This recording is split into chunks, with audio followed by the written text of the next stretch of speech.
మరణ సమయమునందు మొట్టమొదట బయటికి వెళ్ళిపోవడానికి ప్రయత్నం చేసేది ఏది అంటే మనసు ప్రయత్నం చేస్తుంది.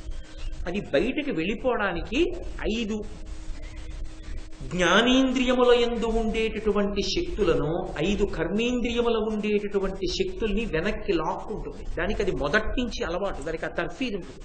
కానీ ఈ మనసుకున్న లక్షణం ఏమిటంటే ఇంద్రియ శక్తుల్ని ఎలా వెనక్కి లాక్కుంటుందో అలా మృత్యుకాలమునందు ఇంద్రియ శక్తుల్ని కూడా తీసి మూట కట్టుకుని బయటికి వెళ్ళిపోయే ప్రయత్నం చేస్తుంది. ఆ బయటికి వెళ్ళిపోయేటప్పుడు దారి వెతుక్కుంటుంది.